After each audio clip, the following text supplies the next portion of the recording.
Data analytics and the zombie apocalypse. How do those two things fit together?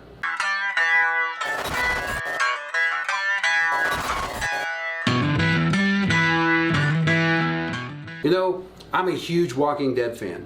I've been watching Walking Dead for a long time. And from watching Walking Dead, I kind of saw some similarities in sort of the landscape of what I'm seeing in the banking world and sort of this post-apocalyptic landscape that we're seeing on television or on the big screen about the zombies. So what does a financial zombie apocalypse look like? Let's start. Reduced interchange income due to new products and services that demand a customer keep a remote balance. Think about the Target card. Think about Facebook's new Libra product. They're going to want you to change your money into Libra and then sort of keep a balance on the other side. As all of these balances cut in, it's going to reduce your ability to get interchange because they're going to be spending through other platforms. Proliferation of new digital services among the world's largest banks makes it harder to acquire new customers as well as provide competing services and products. Reduced margins create more competition from non-bank entities. And that brings us to number 4. Large entities such as Apple, Google, Facebook, Microsoft start providing bank-like services through their models. That could be the beginning of what I'm calling the financial zombie apocalypse. So how do you survive a regular zombie apocalypse? Here are the survival skills that I've determined that you need based on my many viewings of The Walking Dead. The first one is, you've got to travel light and move fast. So what does this mean for a financial institution? Well, it means no more big data centers. That's the big one. So you've got to be able to move much faster than you do today. You can't just have these big giant data centers where you're buying servers and they're coming in and it takes time to spin them up and you got to purchase the support and all of those things.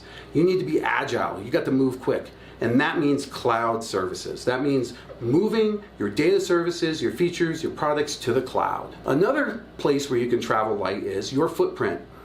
Big giant branches with 15 tellers aren't necessarily going to be as useful as they once were. It doesn't mean you don't need branches, it just means they need to change. How do you reduce that footprint and provide valuable services? The second one is, you've got to find and keep a team around you. Do you need more tellers, or do you need more people that can assess and organize and look at data? You're going to have to decide who's on your team because there's only enough food for so many mouths on the team. You've got to look at everyone's skill sets. That's real important. Secondly, if you'll notice, I said, and keep a team. Once you find these people, how do you keep them from running off and joining other groups?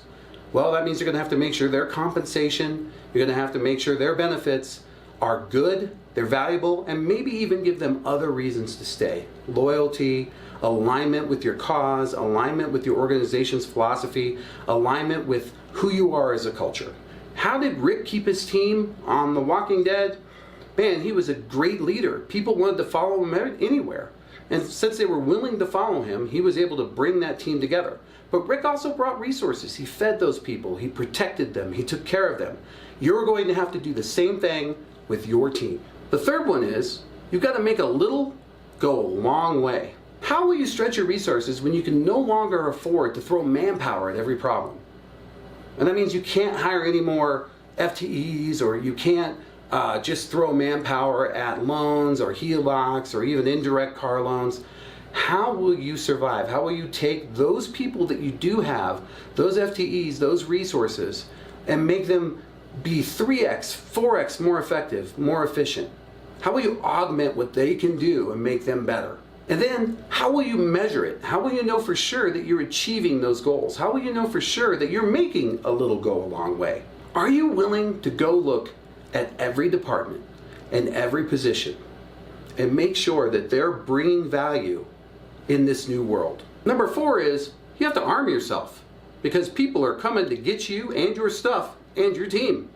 And finally, however you arm yourself, you need ammo. Guns are no good if you can't shoot them. And that means you have to hoard it. You have to look for it, find it, collect it, and hoard it.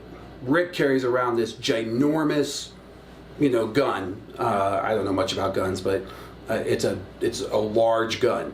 And you also see that Daryl has his crossbow, And always these people have these very niche weapons. So what would be your weapons in a zombie apocalypse?